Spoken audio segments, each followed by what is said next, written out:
So I invite you to step into prayer with me, centered in love, relax, being present, simply being here now. As we come together, infinite possibility unfolds as each one of us. Sweet, sweet Spirit, infinite presence, source of all that is, insights, inspiration, prosperity, love. As I look around, I take in the wonder of this earth, the abundance of nature, the sacredness of my home. Each of us spinning in infinity, each of us imbued in the source of infinite possibility. I know I am one with infinite presence, divine mind. I see myself, my mind, my soul, as the individualization of this infinite beingness. I see possibility.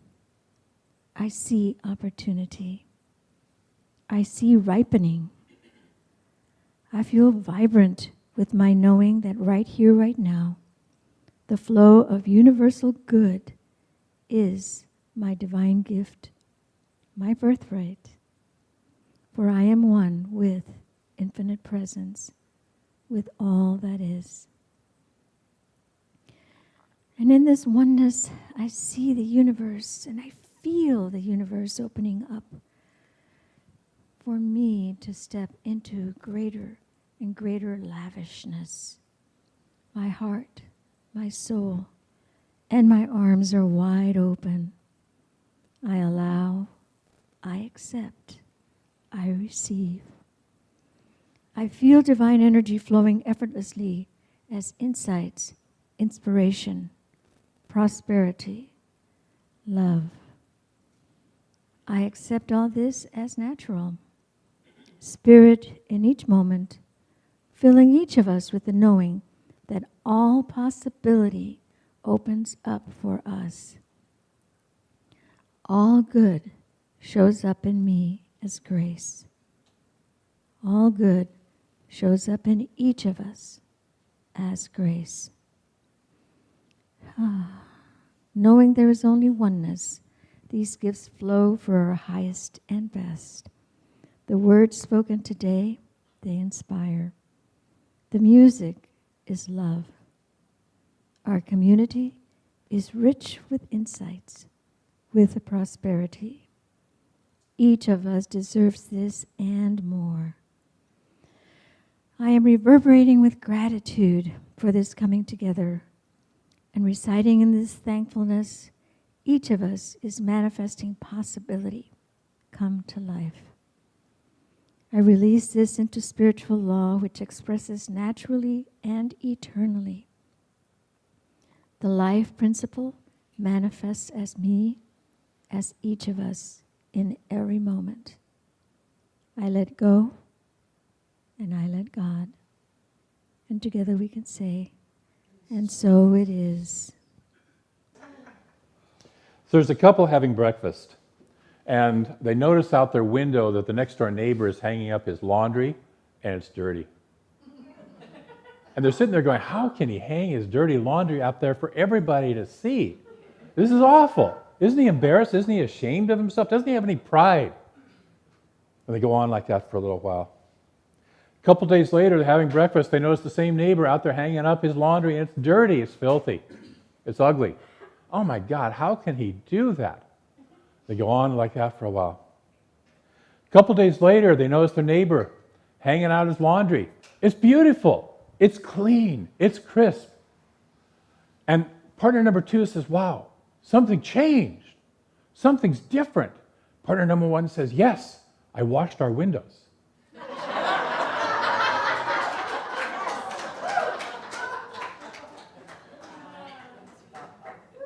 Anais Nin says, we do not see things as they are, we see things as we are.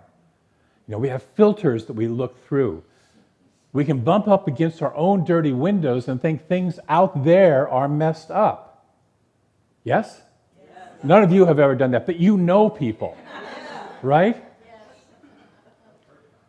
So today's talk is about consciousness. What is today's talk about?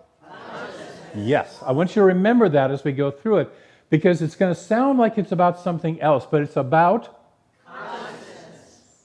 Last weekend I was in Eugene. I took a workshop on boundaries, and we were asked to take a look at our boundaries. Where are they porous? No, we got no boundaries really at all. Where are they rigid? You shall not pass, for those of you who are Lord of the Rings fans. And where are they healthy? You know, good interchange, a good exchange. Where are they? And I have noticed that we have boundaries. One of the boundaries that we sometimes have that can be a little bit rigid is the minister should not talk about money in church. Yes? I mean, you may not have that, but you know people. You know? I remember my previous church, I was there for about 5 months, and I did my first talk. We were launching, kind of like we are today, our pledge drive for that center. And I talked about money, and afterwards the congregant came up to me and goes, "You always talk about money." It was like in 5 months it was my first talk about money. And I told them that. And they said, "Well, 3 weeks ago you talked about an event afterwards and you mentioned how much it cost. That's talking about money." It's like, okay, this is not my, this is your stuff. So we have these boundaries sometimes about that. We're going to talk about money today. And then I have a rigid boundary as a minister that I noticed that I had to break through, which is I will not talk about the church finances from the pulpit during Sunday service. I'll talk about them during a committee meeting. I'll talk about them in council meetings or whatever, but I'm not going to do that during the Sunday service. And I've had to let that rigidness of that boundary go. Okay? Yeah. Okay. So, take a breath, because this is a come to earnest talk. For those of you who are not familiar with it, it's sort of like a come to Jesus talk, right? Okay? Because we need to kind of take a look at it. So it's going to appear to be about money, but money is just consciousness in form. Just like the particle collapses from the wave, and they're both the same, money and any other form is just consciousness in form. And consciousness always takes form. Yes? Okay? You know, all we got to do is look around at literally the universe and see the consciousness shows up in form. There's stars, and there's planets, and there's galaxies, and all there's stuff. Yeah? Okay? So consciousness always shows up in form. It's what it does. And it's in the process of evolving its expression. It's always moving forward, never back, and we are points of consciousness. We are places where the infinite consciousness is becoming conscious of itself and participating within its own consciousness. Trippy.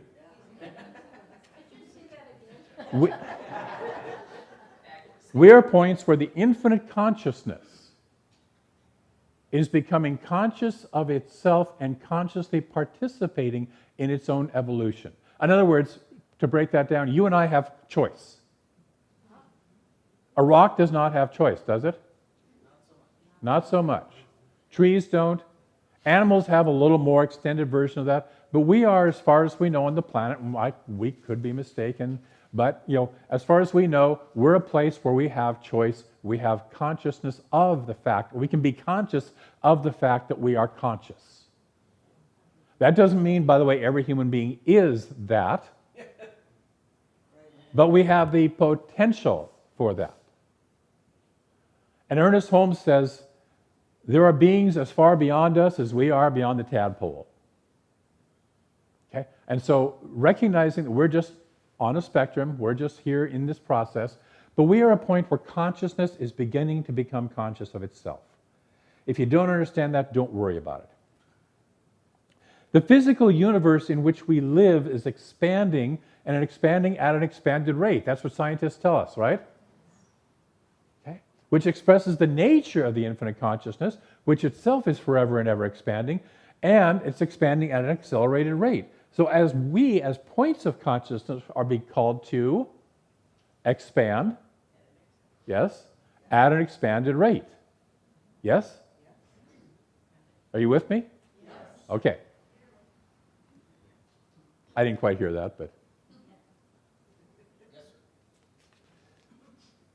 So we often use the metaphor, the consciousness, which is really, in this case, our deeper self, our, whether you call it our inner wisdom self, whatever name you want to call it, uses a process of growth.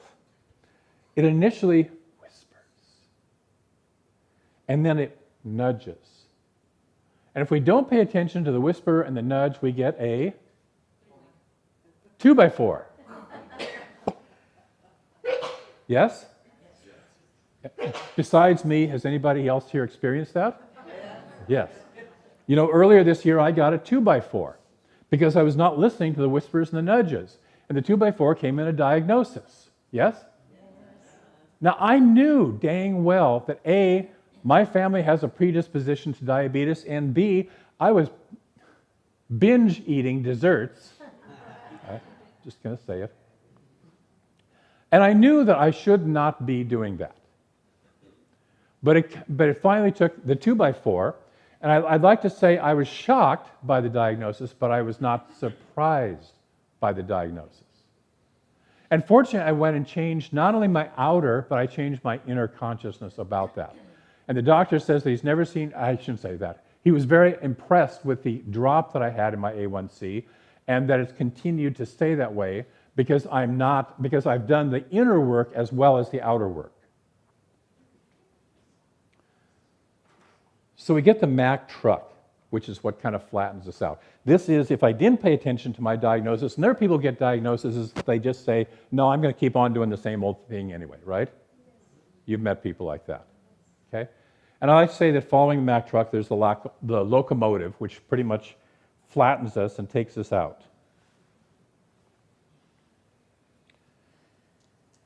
So it's often what it takes when we don't pay attention to the whisper and the nudge. So as a community, we're experiencing a 2x4. Breathe. What does this talk about? Consciousness. And the 2x4 is showing up in our financial health. And it's a solid wake-up call. And the form that it's taking looks like this. We are running $2,000 a month in the red every single month. Okay? As of the end of August, we were at $22,000 in the red. We're heading for somewhere between $25,000 to $30,000 deficit by the end of the year, which means we will go through most of our $40,000 of savings by the end of the year. Keep breathing. Which talk is about? Consciousness. This talk is about? Consciousness. Thank you.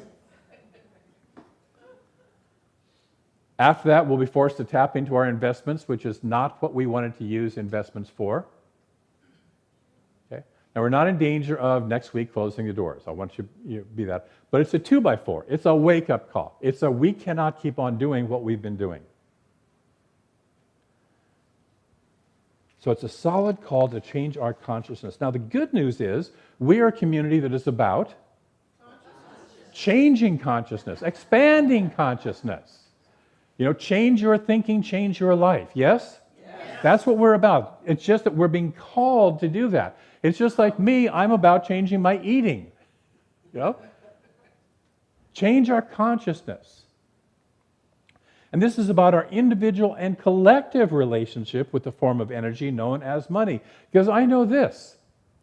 If we're in this kind of a situation, you're in this kind of a situation somewhere in your life. Maybe it's not money. Maybe it's health, maybe it's relationships, maybe it's your work, whatever. Like I said, the good news is we are dedicated to change. We have information, we have practices, we have tools to do that change with. But just like going to a gym and watching others work out, or watching a video about being more healthy will not make you more healthy or fit, right? Okay? We can't just know that we are immersed in a universe of infinite wealth. We must apply that knowledge. Yes? Yes.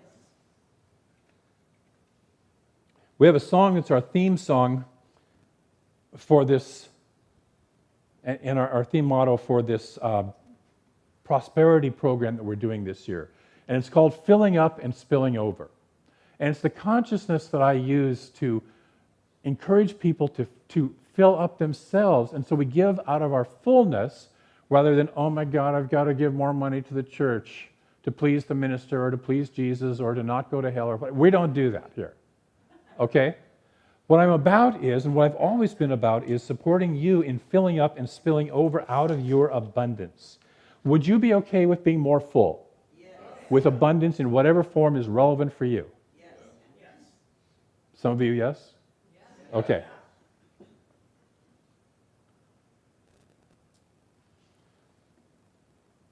Sorry, I'm catching myself up in my talk. In the opening line of that song says, sometimes it takes a rainy day just to let you know everything is going to be all right. Sometimes it takes a 2x4 just so we can have the process of learning that we can turn it around and make things all right.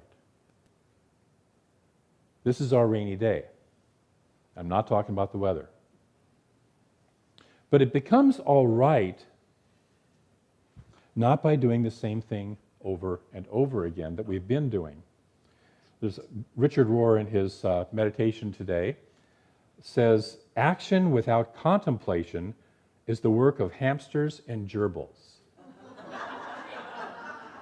And contemplation is the getting in touch with consciousness, with our deeper thing. He goes on to say, it gets us through the day, it gives us a temporary sense of movement, but the world is not made new by spinning wheels going nowhere.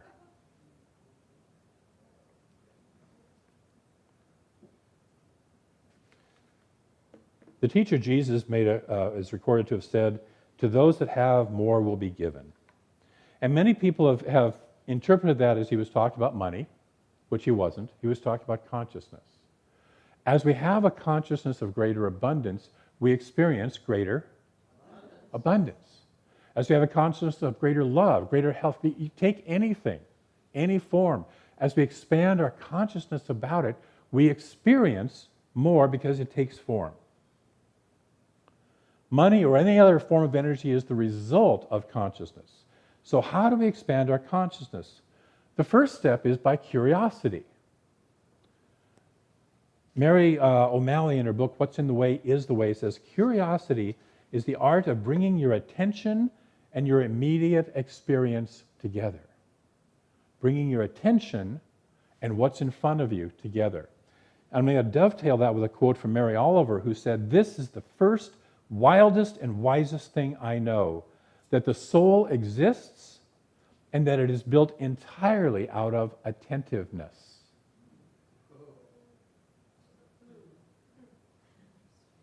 Attentiveness. Mary O'Malley goes on to say, as your attention becomes engaged with what is happening right now, you will discover that there is a lot going on around you that you never notice. It is life, and she writes that life with a capital L. It is life. And when you are curious, you make direct contact with it. Asking a question signals to life that you are ready to live the answer. And then life lives it through you at the appropriate time, in the appropriate way. Our first step is curiosity. Curiosity moves us out of our stuckness. Curiosity moves us out of our being hamsters on a hamster wheel. It engages our imagination, engages our openness, and life can more fully flow through us. Try that 5 times real fast. Can more fully flow through and as us. We get the opportunity, as Emerson says, to get our bloated nothingness out of the flow of the divine circuits. Are we good with that? Yes. But often in our concern, and this you might have just noticed this happening, we ask an incorrect question. There's a lovely, a wonderful African-American Christian minister named Benjamin McBride who said the wrong first question is, what do we need to do? The right first question is, what do we need to become? What do we need to become? And what we must become is engaged in, actively, consciously engaged in our expansion, the expansion of our consciousness of abundance. The gym we offer here is a gym of consciousness training, of classes, of learning, of connecting. See, we're a community that has kind of a dual purpose.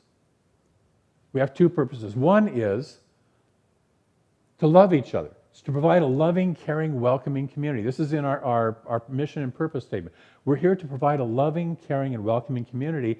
And the second is to grow in the learning and the living of spiritual principles by which to live effectively. Now, we're pretty darn good at that first part, being an open, welcoming community. Most everybody who comes in here, who I talk to, says they really feel the love. Yes? Yeah. Okay. They feel welcome here. But we're a little slack on the second, the learning and living and growing. And we engage in the second by regularly attending classes and workshops. See, these Sunday talks are intended as inspiration, but the classes are application. How do I take that? How do I get engaged with it? How do I focus it? And they're designed to help us both grow in the learning and the practice. And our lack of engagement, and I'm just going to be on, this is one of those little blunt things, okay? This is another come to earnest moment, is showing up in our individual and collective finances, because consciousness always shows up in form, yes? And so if I'm asleep, it's going to show up. If I'm not paying attention to how I eat, it shows up in form. If I'm not paying attention to my money, it shows up in form. And we can make all kinds of excuses. Oh, it's the economy, it's COVID, all sorts of other stuff. My favorite, I'm on a fixed income. Infinite presence, infinite abundance. Just this little bit right here is all that I get. It's fixed.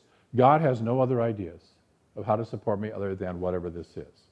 What it really is I have no other ideas. And we're here to expand and open. That's going to trigger some stuff for you. We're going to deal with the triggers next week, okay? Because a lot of us have chatter that goes on in our minds about money. Anybody besides me? Okay? So we're going to talk about the chatter next week. We're going to talk about this today. We have a belief that conditions are more powerful than consciousness and that our source is outside of us instead of within us. Breathe. And we fall into this thinking. We've become hamsters and gerbils when we're out of practice and not staying plugged into a consistent flow of truth. And it's like having a gym membership and rarely or never going. I remember when I was in Reading, I paid a monthly fee to my gym. It was actually not inexpensive, shall we say. And I basically could have written that off as a donation. Because I think I went 3 times in the 2 years that I belonged to that gym. So it's like that, and then wondering why we're out of shape. Yes? I know this is not easy to listen to, but breathe. I'm going to share an experience from my previous center. When I arrived there, they were upside down in their mortgage. They had originally built a building, bought property, built a building, and they had gotten one of those mortgages where you pay the interest only, which were prevalent in the 2000s. Yes? Okay?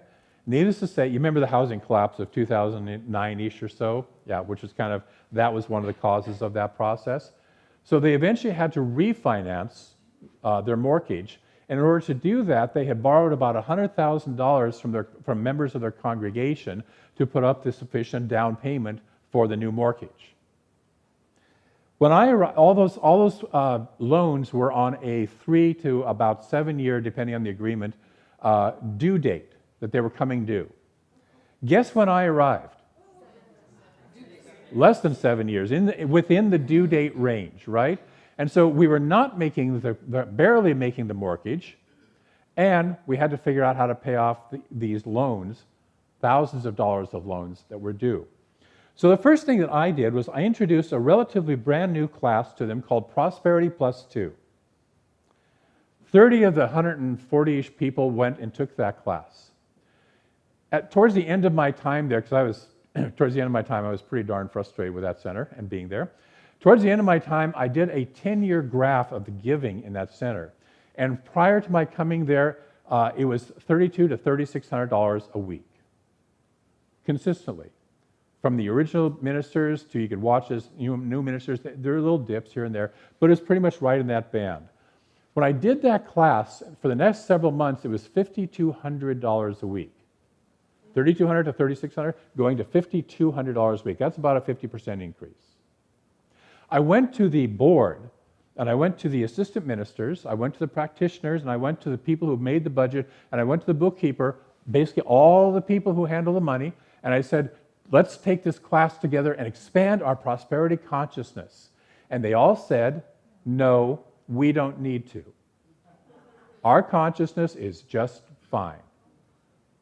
And when I did this chart, I watched that $5,200. It took about a year and a half, but it tapered its way back down to $3,200 to $3,600 a month.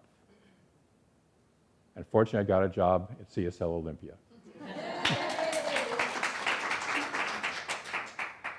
I'm going to offer that class again in January. I've offered it once or twice here before. I know people have taken it and have tremendous results in their own personal life with it, as well as having it support the center.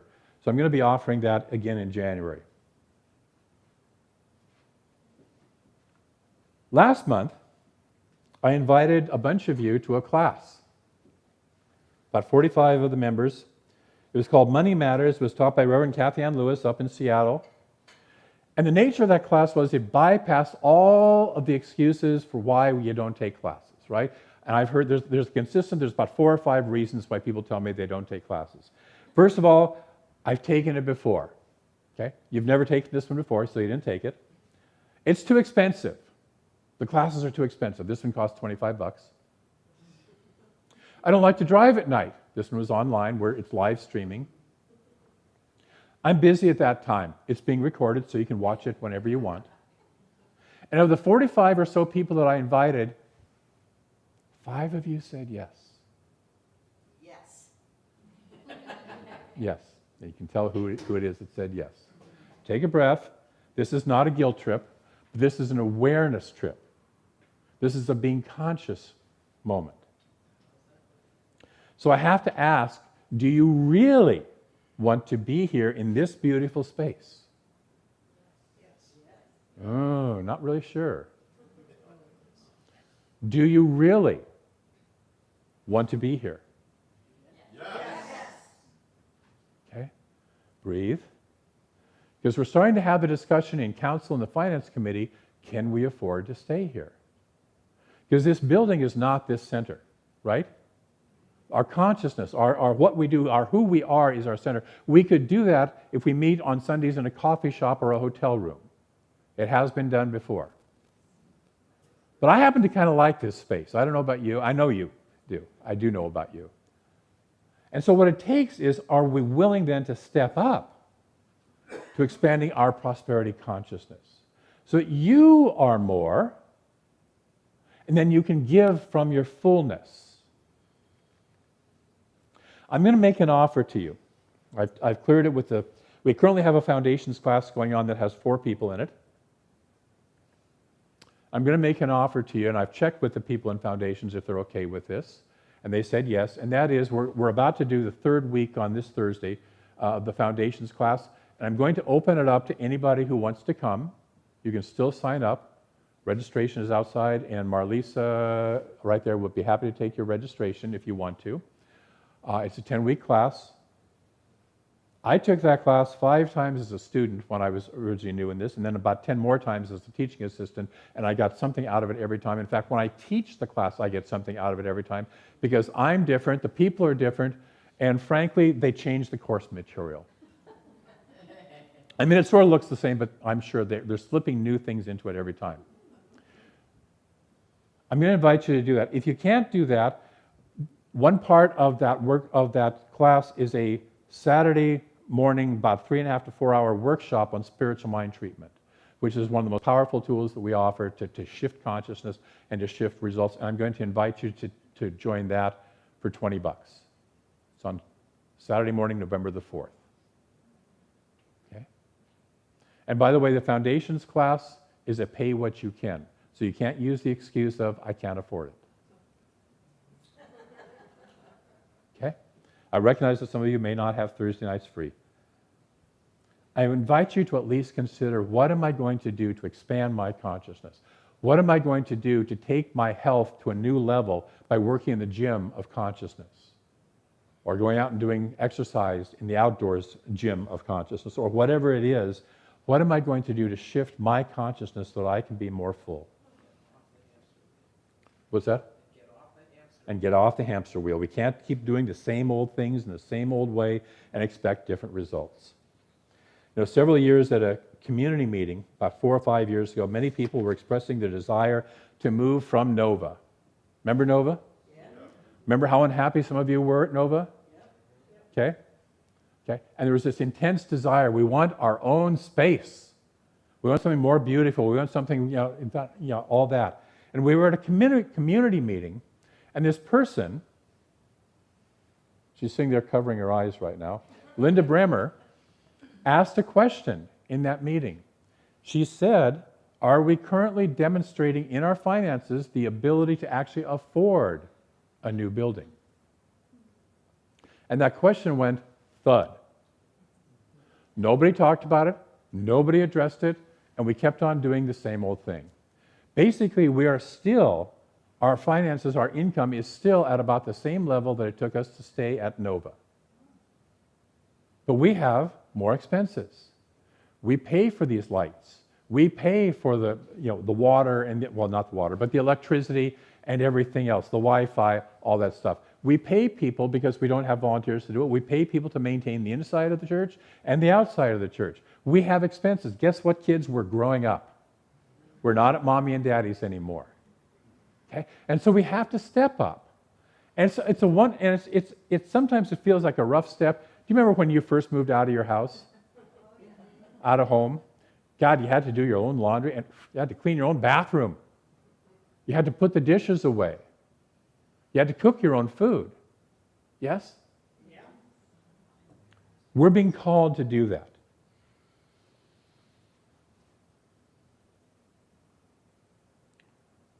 What we're seeing today is the result of wanting something more, but not stepping up and becoming something more. And fortunately, we know that we can change, that we can expand our consciousness, that we can expand it now, even if we're doing a little bit of building the airplane as we fly it. Yes? Yes. Okay? But the current results, the current diagnosis, the 2x4 adds a little urgency. It says, we got to do something. We can't just continue to put this off. We can't continue to go la la la. We can't wait for a savior to come and, I'll just write a check for $30,000 and bail the church out. But that's what happened in my previous church, is eventually somebody just paid for the mortgage off. That doesn't support the community, because we're a lab to grow our consciousness in. We will feel a whole lot better if we collectively say, yes, I'm going to step up. And not only will it show up in this church, but it will show up in your own personal finances, in your own personal life. Because that's what expanded consciousness does, is it shifts everything everywhere.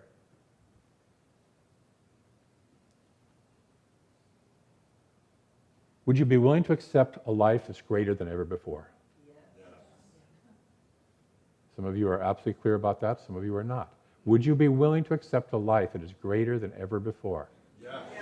And what's the part of you that says, I'm not sure I want to say that, is the chatter, which we're going to talk about next week. Okay?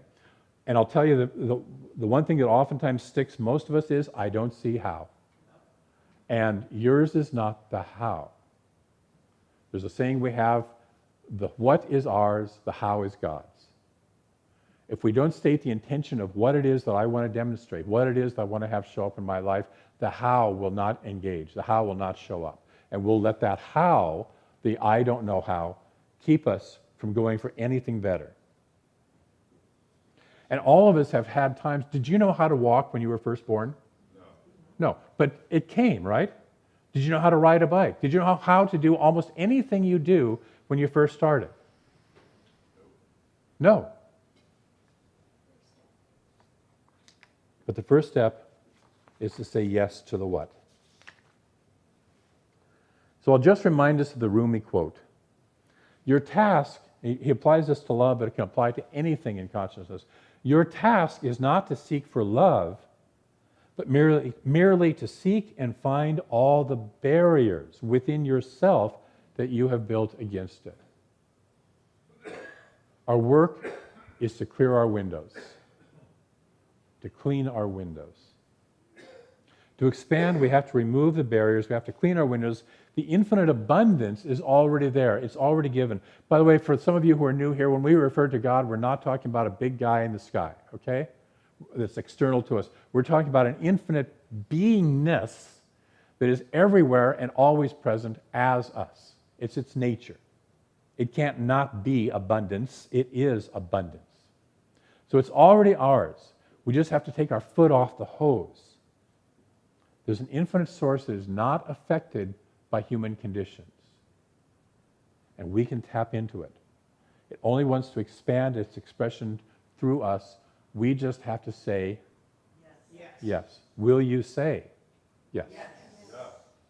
So this week, we're going to keep it simple. One practice. Be conscious of your inner talk about money as you're dealing with it. In fact, I'm going to give you an invitation. Take out a form of money that you have right now. Linda, could you hand me up my wallet, which is sitting on my little thing? Thank you. I forgot to do that. Take out some form of money. I don't care if it's a penny.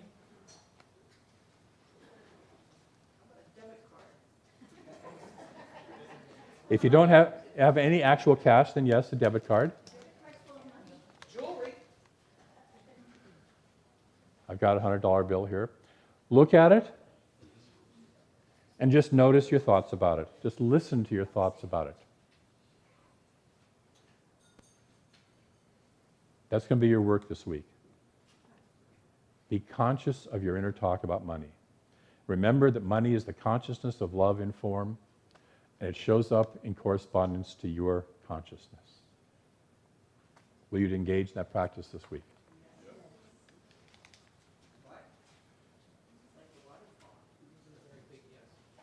Will you engage in that practice of becoming conscious of your thoughts about money? Yes. Thank you. Are you better, Buffy? Much better. Okay, thank you. I'm going to close with a poem from Khalil Gibran, and it encompasses something. See, remember when I talked about it's not what, the first question isn't what to do, it's what to become? Some of you might say, well, we could go back to Nova. No, we actually can't. Because during COVID, they decided to remodel the place where we were meeting into a pure performance hall. And about a year into COVID, they called me up and said, sorry, but you can't come back. You have to move forward. That's not what they said, but that's what the universe is saying. You have to move forward. So we're being called to move forward. So I want you to think about that as you hear this poem. It is said that before entering the sea, a river trembles with fear. She looks back at the path she has traveled, from the peaks of the mountains, the long and winding road crossing forests and villages. And in front of her, she sees an ocean so vast that to enter there seems nothing more than to disappear forever. But there is no other way. The river cannot go back. Nobody can go back. To go back is impossible in existence. The river needs to take the risk of entering the ocean because only then will fear disappear. Because that's where the river will know it's not about disappearing into the ocean, but of becoming the ocean. You're invited to become the ocean of abundance in your own life. Will you enter? Yes. We have an affirmation. Say this with me. I open to greater and greater wealth. I am immersed in an infinite supply. Let's say it one more time. I open to greater and greater wealth. I am immersed in infinite supply. I am filling up and I'm spilling over. And so it is.